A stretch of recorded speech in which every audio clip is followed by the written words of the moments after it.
I invented myself, Lady Gaga, and curated my life to be an expression of my pain.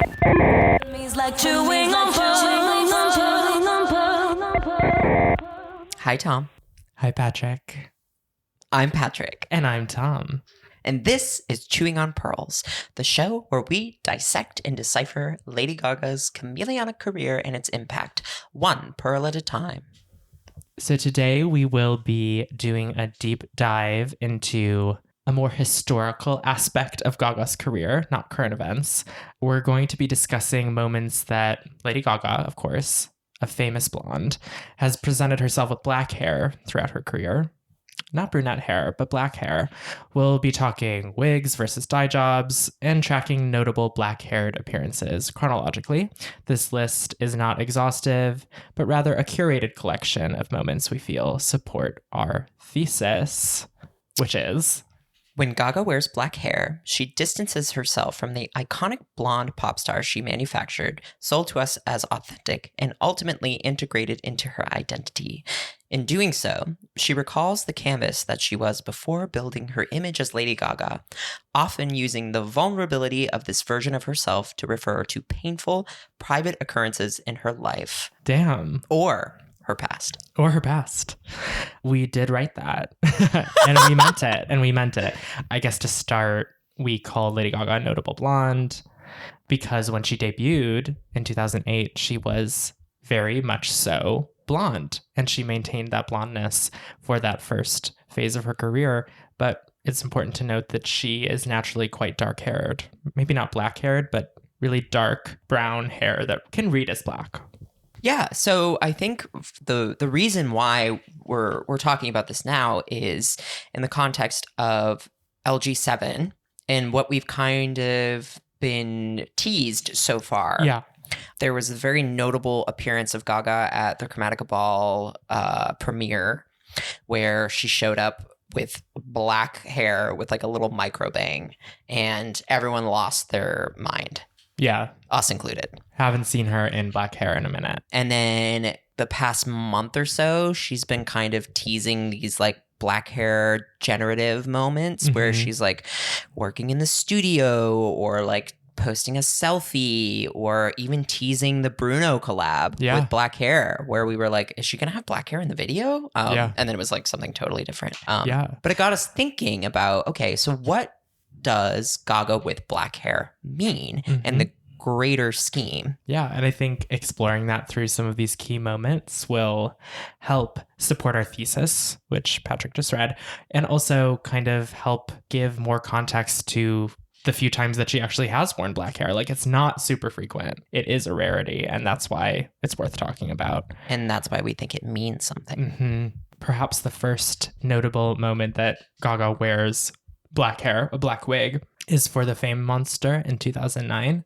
on the album cover, which is famously an album about the kind of darker side of fame. And she has like historically characterized each song on that album as about a different type of fear. And so we see her on this album cover. It's grayscale.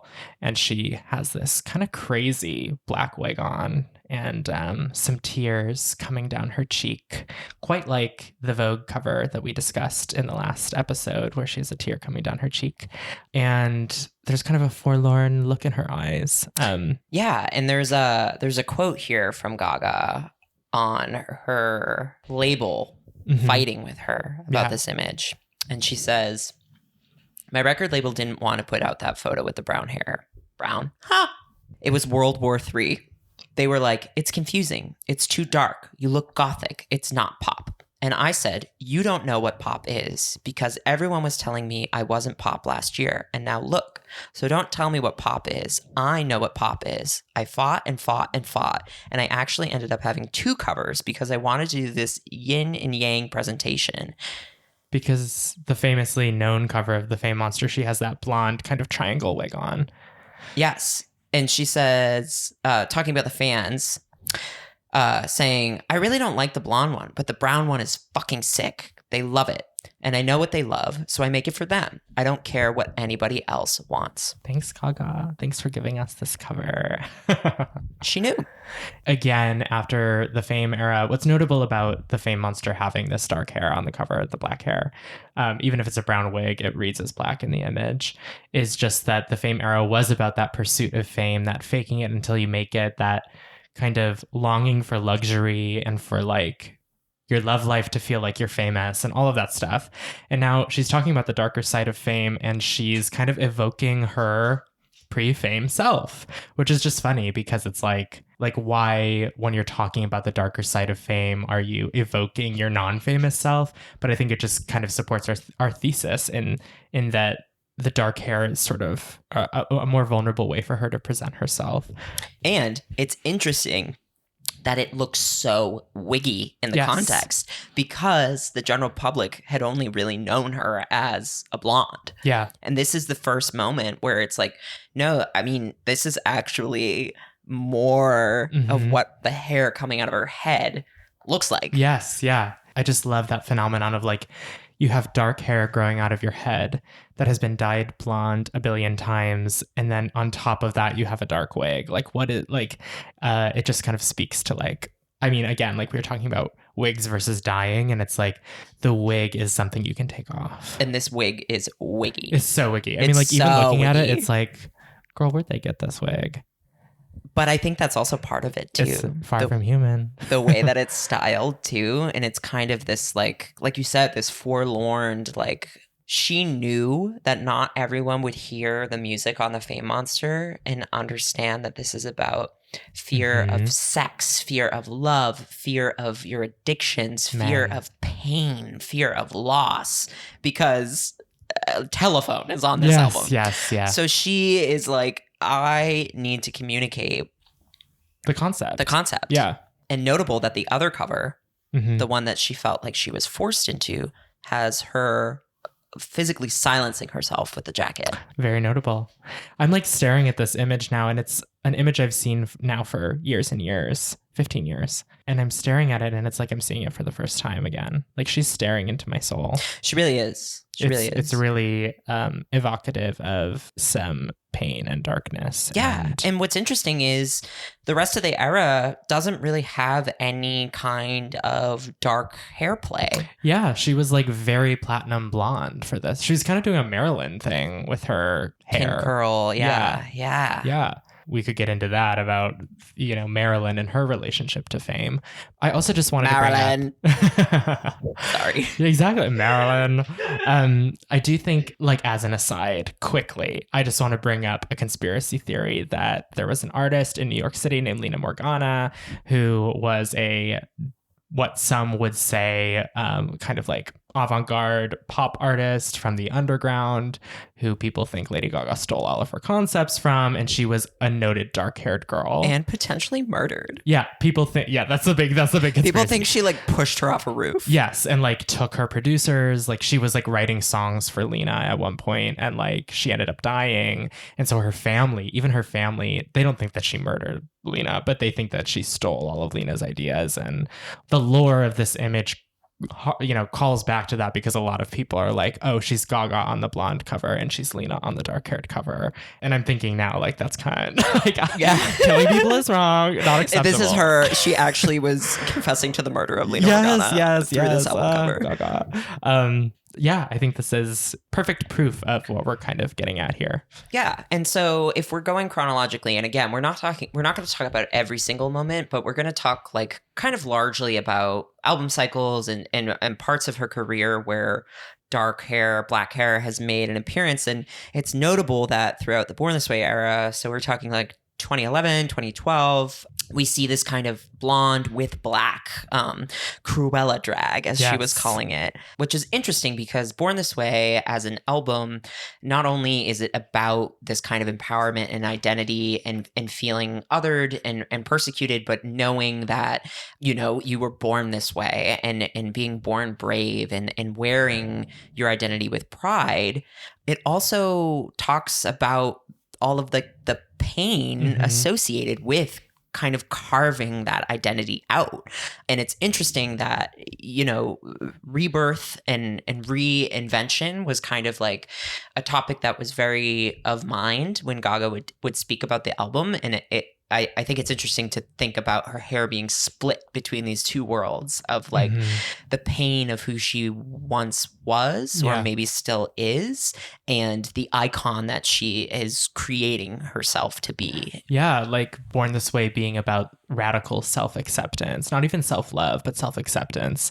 And perhaps her using this split hair to communicate that her private self also needs that kind of acceptance. And famously in the Born This Way era, she said, if you don't have any shadows, you're not standing in the light. And I do think about that contrast between the light and the dark of Born This Way, like the record itself, and ultimately her opening up more during this era about her past being bullied, her past trying to make it in the music scene, her past just kind of being an outcast. So I feel like the black hair is a callback to her grinding and like hustling to get to where she was at this point in her career, which was like the top of the world. And not to be morbid, but it's a way of saying that like the pain is always there. Like even through the constant reinvention and the multiplicities of Gaga, that kind of core sadness and hurt is still present. Yeah, I think that's really, really insightful, because I do think that's how she was presenting it at the time, was like, you know, you have to love all parts of yourself for the rebirth to take place. Like you can't move forward in your life and reinvent yourself without like taking the past versions of yourself with you in full acceptance. Yeah, and that acceptance of the unsavory things that have been done to you or you may have done. Yeah. Is part of the rebirth. Yeah. Yeah, totally. I think that leads into like a key, perhaps even the centerpiece of our argument here, which is the Marry the Night video, which is also obviously during the Born This Way era. Gaga directed this video, and it kind of tells the story of her rise to fame, the few years leading up to her success. In a highly stylized, imaginative, fantastical way. And so the video opens, she's on a hospital bed and she has this little black wig on. It's very like choppy and messy and minimal to no makeup on, and except for that stunning orange lip. Yes, stunning orange lip. This is one of my favorite Gaga looks ever when she's in the hospital bed. Like I just love the way she looks. The entire visual output of the Marry the Night music video is very formative in how we both see Gaga. Yeah, and I think she presented it that way to the fans, like, once you see this video, you will see me, which is so, I think it holds true now. We talked about the Vogue article last week about artifice and reality, and I think this video, she was telling us that years ago. And she's even kind of wearing a wig that alludes to this wig in the Vogue spread. Yeah, that's what's so funny. Is interesting because the cut is very particular on this wig. They're not identical, but what's interesting is the wig there in the Vogue piece is dark, but it almost looks like it's like covering up a red or something. Like they dyed over another color. Like it's not fully a dark wig. No, it's like washed black. Yeah. When this video came out and people saw her in the hospital bed, they were wondering, you know, if this is autobiographical, what was happening here? And she hadn't been totally forthcoming about certain aspects of her past, certain parts of that darkness that she always spoke about. And it wasn't until I think later that she was like, she shared with the public that she had been sexually assaulted by a record producer. And even later that she shared with us that assault resulted in a pregnancy that then was terminated. So, you know, contextually, if we're dropping ourselves back in 2011, it was like, who is this girl that is pre-fame, that is like going through something and is in a hospital bed being told by the nurse that she needs to wait to have sexual intercourse?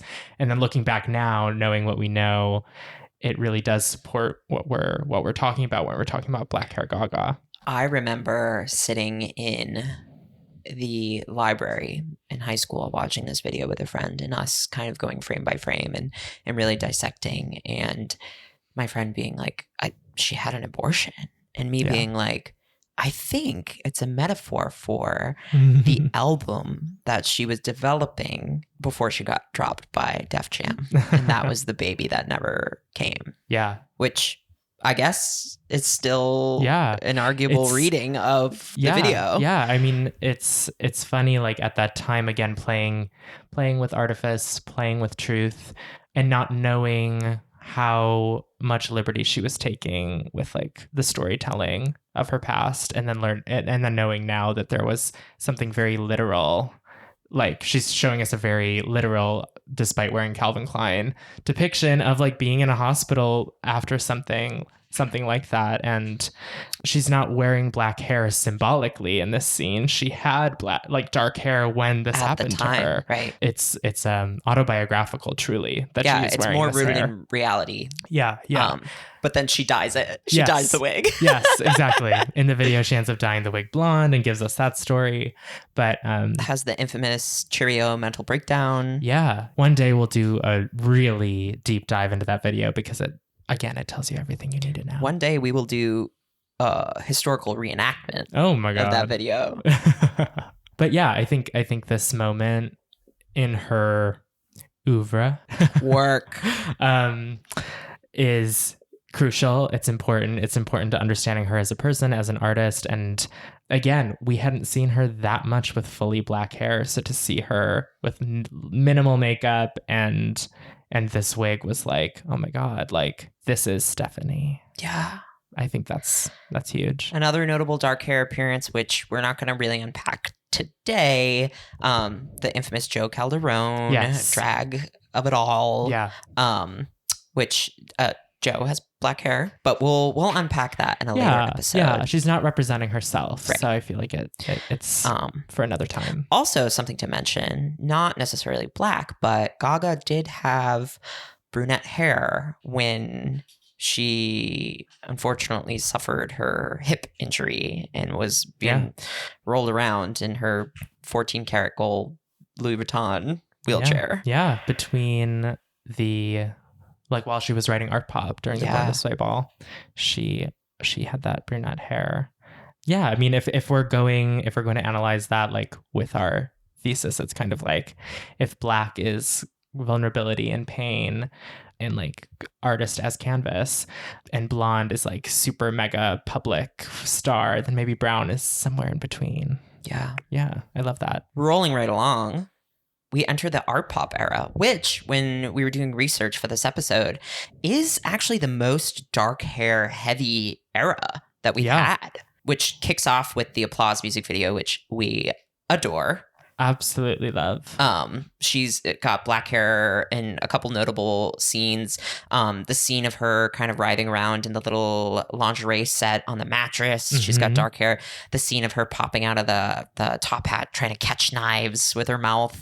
And then my favorite scene in the video, her carrying her disembodied leg stuffed with flowers as if she's accepting them after a performance on stage, sobbing. In this very witchy black wig. Yes. Wow. I'm like looking at this image. The still is just absolutely beautiful. We'll put it on Instagram. Yes. I think the Applause video is like it's another important like visual story that she's trying to tell us about her relationship to fame. And time-wise, we're around like 2013, 2014. Yeah. I think the scene on the mattress with the black hair is another callback to some of the themes in the Marry the Night video of her like being in her apartment before she got famous. Personal, private pain. Yeah, a mattress suffering on the floor, like a starving artist kind of thing. And then the top hat scene, I'm like, is that her hair? Is that a wig? Like, what are we doing? Right. Who knows? Why is she catching knives? Well, I think knives appear in her catalog of symbols Absolutely. throughout her career. But I think it is like the kind of at this point, Gaga was receiving some sort of backlash, or you're right. this kind of like she's tired, she's overexposed, she's only doing things for shock and awe. There's no way that she can really be like this all the time. I bet she wears sweatpants on the weekends. Like this kind of, everyone's trying to catch her in the lie and catch her in the artifice. And this is her literally catching the daggers that people are trying to throw at her. And poke in holes her mouth. In her image. Yeah. And like, I don't know, even just like the still that you've put in this document, there's this like calmness in her face with a knife in her mouth. And it is kind of like, she looks silenced.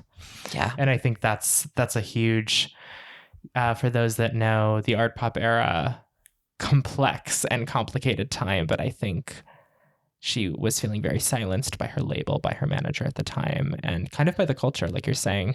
Right. And then there was this kind of, you know, we can talk about the iTunes Festival when she previews tracks from art pop, and she opens with Aura, which is a bonkers track that we love. Yeah. But she's in this black wig. Yeah. And she's like literally in like an Iron Maiden situation. They're like lowering her body in like a prison.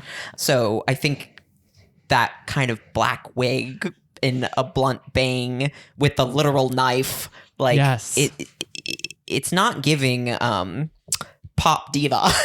No. It's definitely giving tortured, repressed. Yes. It does make you wonder about the decisions that she's making, that her the house is making, when they're curating these visuals of like, what do you think makes the most sense when you're presenting this song based on what it means to you? And she's like, I need black hair. I killed my former aunt. Yes, so she killed her former self. She's like, I have black hair because Lady Gaga's dead to me. It's like, especially being in the art pop era after Born This Way with all of these split blonde and black wigs, like suddenly she appears at the iTunes Festival with all black hair, and it's like, oh, so the darkness took over. Yeah. Got you. Well, and then what was so interesting about kind of that early art pop promo performance vibe was, and even the art rave too, it was about the transformation and the shape-shifting happening in the moment, and seeing it, and seeing the idea of artist as canvas. And that's really insightful. Yeah. I think there's also something to be said too with, you know, she talked a lot during art pop. Some of it was period. Talked a lot, period. We can relate. Some of it was out of her ass. Yeah. But some of it was actually kind of rooted in this, like, okay, here I am saying I'm putting art in front of pop. What does that mean? Yeah. Well, that means now I'm besties with Marina Abramovich, and I'm doing these digital portraits with Robert Wilson, where I'm being hung in shibari rope for hours. And I have black hair for all of it. Yeah. Dyed black hair coming out of her head. Yeah. It's interesting you bring up, you know, like putting art in front of pop and like letting us in on the process, like being able to see that transformation is so important. I mean, see the girl behind the aura. I mean, it's literally right there for you. Like, why do you think she has to have black hair for that performance? Right. But then again, throughout the promotion of this album, being like, perhaps the dark hair is just a way of her being like, no, it's me. Yeah, it's me. And kind of, you know, she talks about, I know it's one of your favorite quotes, that like this album is like, what is it? Like her pain exploding in electronic music or something along those lines. Oh, that is one of the quotes. But the diamond tunnel to my wretched soul. A diamond tunnel to my wretched soul. It's so good. Yeah. So there is a lot of like pain and I think frustration by her own circumstance. And for me, I at the time kind of read like, okay, she's hobnobbing with like all these elites in the art world that all kind of have their own questionable legacy. As a way to kind of legitimize her claim that she is an artist. Yes. I am an artist because I'm not wearing the blonde wig and I'm like rolling around in crystals with Marina Abramovich. Yeah. And I'm visiting Jeff Koons' studio to put on the blonde wig. Yeah.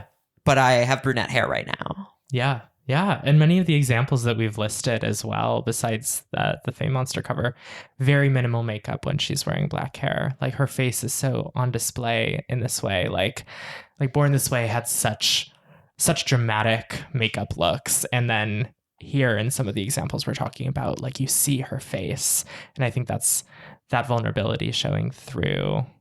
I do think it's interesting too when Gaga shows up for her iconic VMA performance of Applause and she walks the red carpet. She has black hair. Yeah. And not only does she have black hair, she is carrying black hair extensions in her hand on the carpet, which makes you think, yeah, this seems important. Intentional. And then her performance starts with everyone booing her.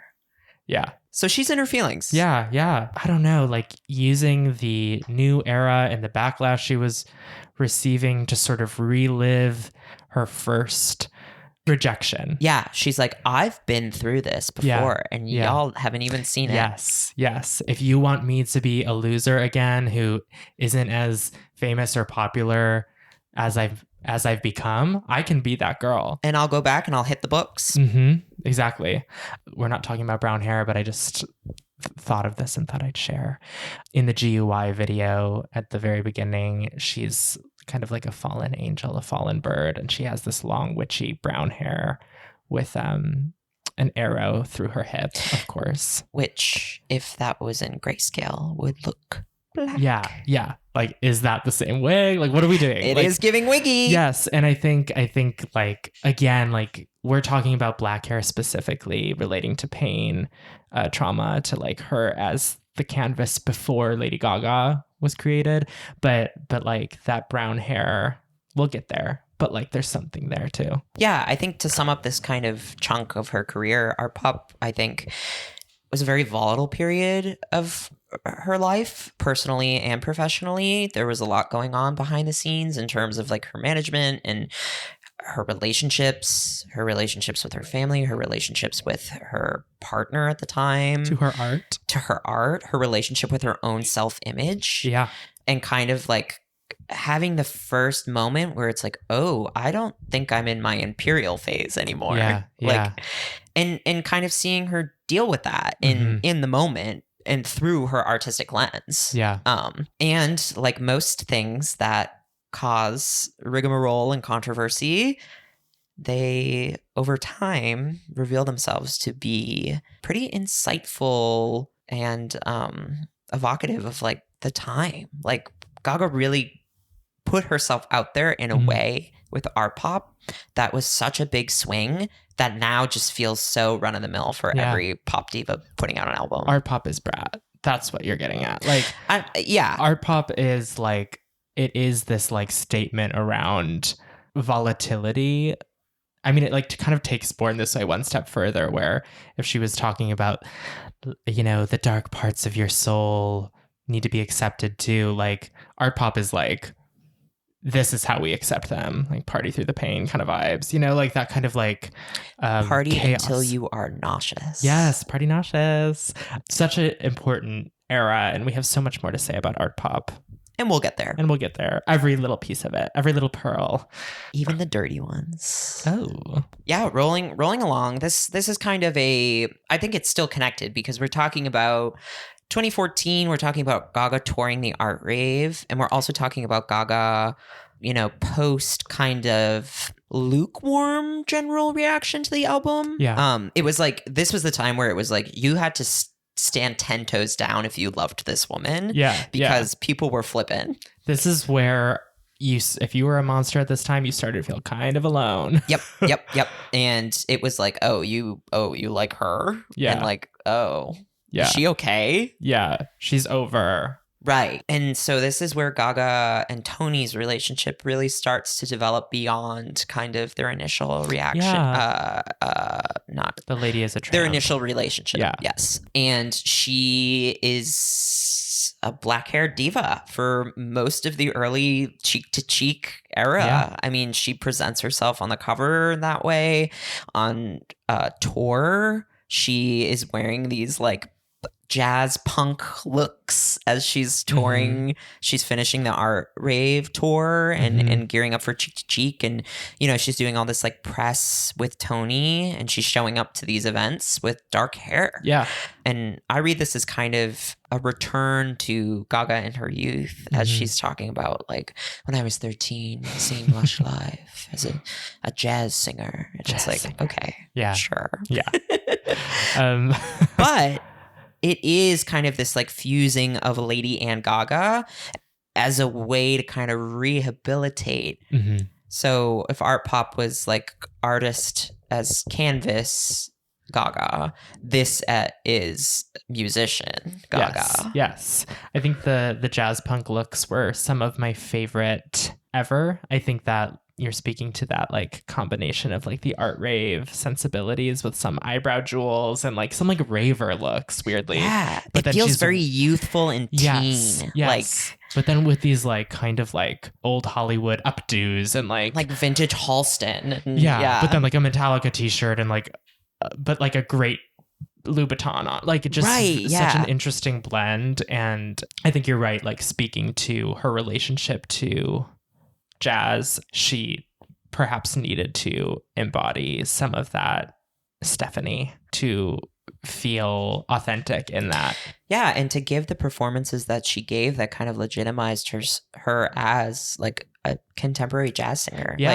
Sure, at the time, I think people thought it was like flash in the pan or whatever, and then even like jazz music critics were like, wait, hold on. Sure, she might be schmaltzy and a little showboaty, but there's something there. I mean, like in terms of critical reception, Cheek to Cheek did better than art pop. Like art pop was way more reviewed, so you know, take that as you may, but like people, like music critics loved Cheek to Cheek.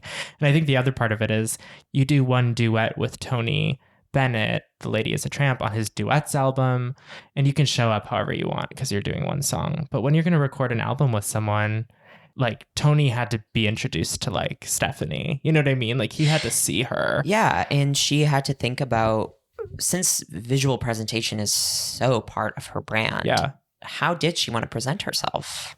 Yeah. And it wasn't as the blonde bombshell. No. And I think that kind of gets into where it goes in like a drag sense, which is then the like quote unquote Italian curls, and like how that is like the visual representation of the Cheek to Cheek era is that wig. Yeah, and she was channeling.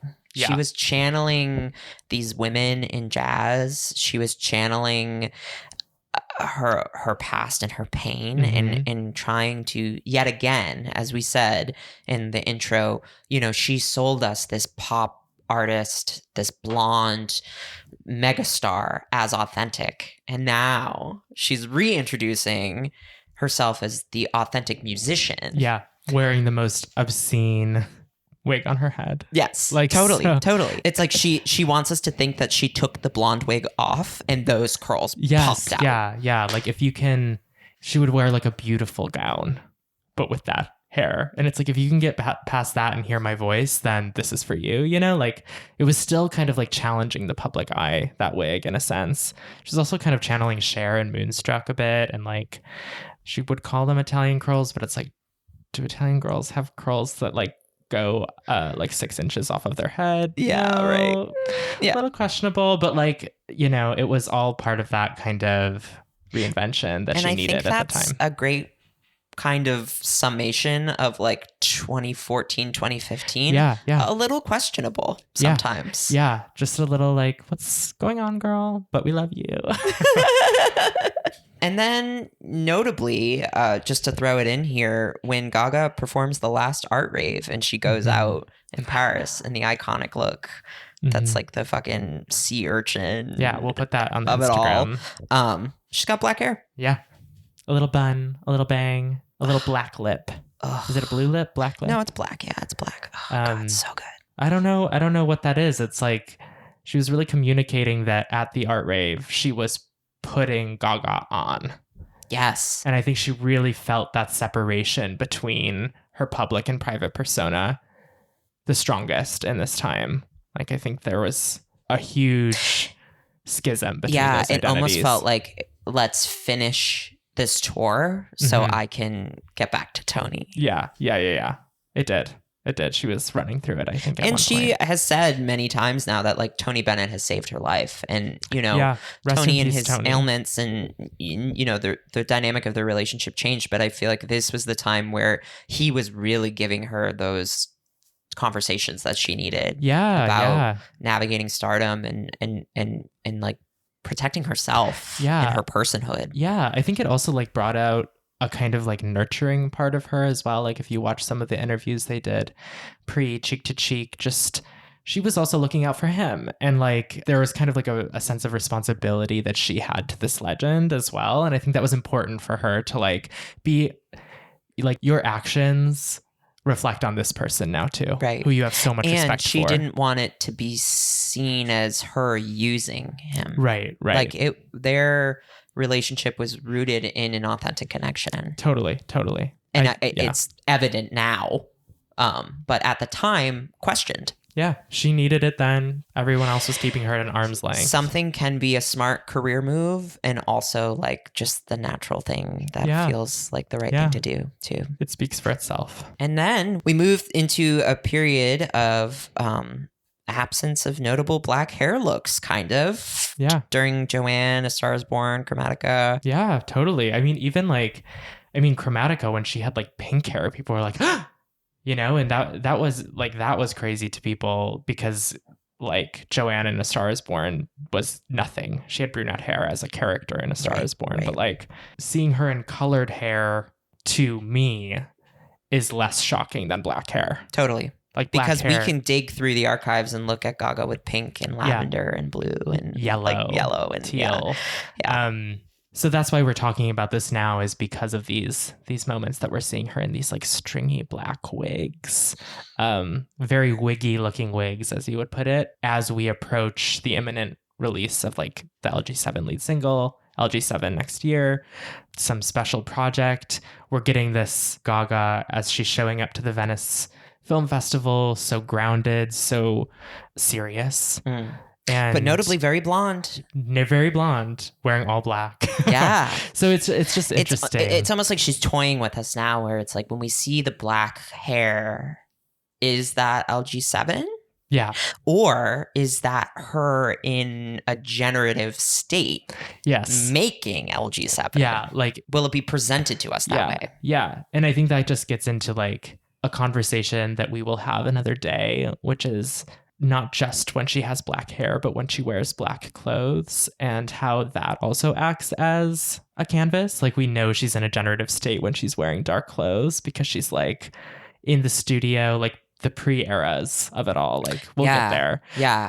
But yeah, I'm like fascinated by her decision to show up to the Chromatica Ball tour film premiere, all those words, in black hair. It shook me. Yeah, totally. And the all white look. I was like, what? Whoa. Yeah. Like seeing her in such a concept piece of fashion with this black hair, flat black wig, with the little micro bang. Just it was insane. So I guess let's do some speculation. Yeah, so not to challenge the thesis that we just defended this entire episode, but that's part of it. Given now the Vogue interview, which we talked about in a previous episode, where she's talking about, LG7 is kind of examining the pain of the period of her life that like Chromatica was happening, but through a happier, to quote Jonathan, buoyant, kind of sound. Mm-hmm. So what does that mean for us as black hair truthers who are saying that, when she is presenting herself in this way, she is evoking trauma or vulnerability or blurring the lines between Lady Gaga, the artist, and Lady Gaga, the person? Well, I think that the vulnerability part of that is most key, or will be most key going forward. I think the black hair is a choice to say simultaneously, I am calling back to my pre-fame private self, but I'm also playing dress up, which is the most Gaga thing you can do. Like Right. it's both. She's holding both by wearing the black hair now. It is interesting too that like the black hair that aside from the Chromatica Ball premiere, we're seeing her in these like fugly little prairie dresses. Yeah. With the stringy little Fascinating. black wig. And it's like, what's going on here? Yeah. Like you said earlier, off mic, you said, is she presenting narrative to us? Yeah. Like Is this a character? who is this girl? Who is this girl with the black hair and the I little know. sundress? And kind of like the brown eyeshadow. Like we don't know her. Yeah. Interesting accessory choices too. Yes. Yeah. I would be quite excited to see Gaga choose black hair more consistently for an album cycle, but I also know she loves being blonde. Right. She is a blonde. Like Yeah. that's who spiritually she's a blonde, and she's chosen blondness time and time again. Even when she does dark hair for a period, she returns to blonde. Like I just wonder if we would ever consistently get dark black hair from her. Bleach out all the dark. Oh, I'll swallow each peroxide shot. oh my God. Sing it out. Volumes. Yeah, the relationship to her blondness is something that we'll have to talk about another time. But And I think, as we wrap up this episode, we've got a cute little outro soundbite from Gaga in 2011, kind of when she was a little bit more free on the internet and sharing these little videos and Gaga Visions. And she's talking about she's doing promo for Born This Way in the UK, and she's posting some performances, and she's lying in her bed in her hotel in her little MacBook with her blonde and black hair, and she's talking about hair as a promo single. And just like talking about the transformational power of hair and the freedom that she feels when it comes to expressing herself through her wigs. yeah, and that's it. And you can expect more conversations about hair and wigs. Hair, body, face. Body and face. Actually, we won't be discussing Lady Gaga's body. Never mind. Yeah, no. Well, there'll be an episode about the body revolution for sure, because that was very impactful to us as young gays, Absolutely. queers, bullied people, Yes. people of body experience. Yes. So we will be talking hair, body, and face Yes, ultimately yes, on yes, Chewing and yes. Pearls going forward. But this is just the tip of the iceberg. The wiggiest of wigs. Yes. Well, thank you for tuning in to this episode of Chewing on Pearls. Bye. Bye, Diva.